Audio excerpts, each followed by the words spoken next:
All right, everybody, this is the Fantasy Sports again with your running back start sits for week one. All right, just like at the quarterback video, obviously not making selections on guys like Christian McCaffrey, Jonathan Taylor, Dalvin Cook. You're going to play them every week no matter who they go against. That's why you spent the draft capital that you did to acquire them.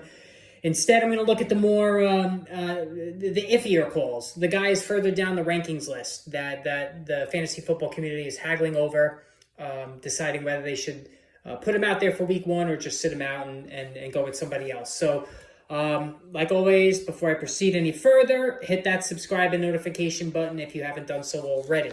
All right, so the running backs that I like this week for week one. Let's start with Antonio Gibson against the Jacksonville Jaguars. The Jaguars are much improved this season, but more offensively than defensively, all right? So Doug Peterson's got that offense humming this preseason.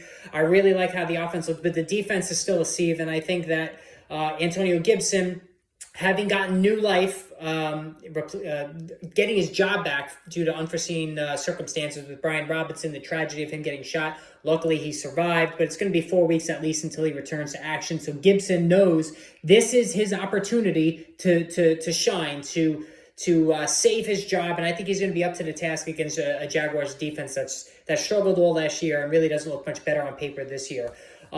Second guy, Rashad Penny. He's going to be the bell cow back against the Denver Broncos. The Broncos have a tough defense for sure, but they're going to run it, and they're going to run it a lot because they're not going to try to overexpose Geno Smith, who's under center and throwing the football and whatnot. So they're going to rely on Penny heavily. And listen, for the last 5 games that he suited up for, he ran for over 130 yards. So let's ride the Penny train, see where it goes.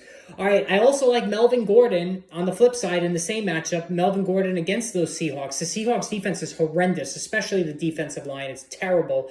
While Gordon is working in tandem with Javonte Williams, I think the Broncos are going to go up early and they're going to run the football a lot. And that means Gordon's going to get his touches as well. There's really no wisdom in having Javonte Williams be a workhorse back, at least right off the bat.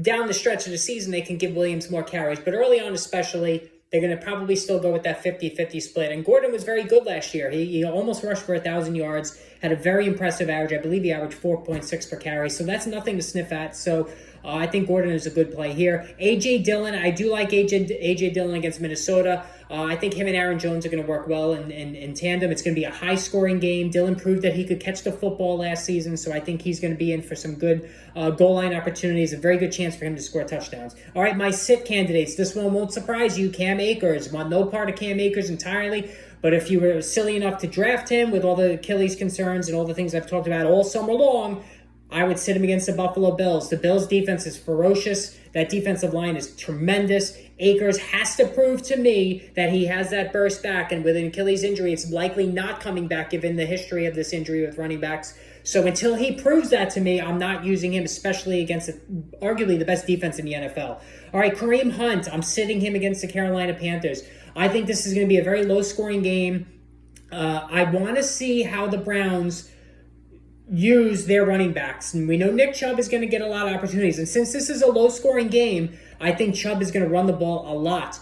What I'm concerned about is how much D'Ernest Johnson is going to play. Is D'Ernest Johnson going to eat into Kareem Hunt's carries? He's not going to eat into Nick Chubb's. Nick Chubb is a 5+ yard per carry running back, one of the best pure runners in the NFL. So if Johnson is going to make headway on anybody, it's going to be Kareem Hunt. So I want to see how this unfolds, first of all. And also, I really just don't trust Jacoby Brissett to move the ball with any sort of efficiency. So I'm off on Kareem Hunt this week. All right, Breece Hall, just like Cam Akers, I've been hammering Breece Hall all summer. This is a very tough Ravens defense. The Jets are going to be trailing. That means Michael Carter's going to be in a lot, catching dump-off passes in garbage time, not Breece Hall. Out on Breece Hall this week. And then Clyde Edwards-Helaire against Arizona. Edwards-Helaire will get the shot at first and second down. He'll be the first back in, despite all the nonsense with Isaiah Pacheco this preseason, which I was railing about. I thought it was ridiculous how overhyped he was. The fact that they kept Ronald Jones speaks to what the Chiefs really think about Pacheco. And also for the fact that this is going to be a high-scoring game, and that means I think Gerald McKinnon is going to be in there quite a bit. And they're going to have to pass the ball, I think, a lot in the second half. There's a very high total in this game, so I think McKinnon is going to be in there a lot, catching passes out of the backfield. Ronald Jones is not going away, so if he splits the carries with CEH, I don't see enough workload for him to be worth it. All right, so that's the running backs, receivers, tight ends, defenses will be coming soon. Hit the subscribe button, hit the notification button. We will chat soon, everybody. Take care.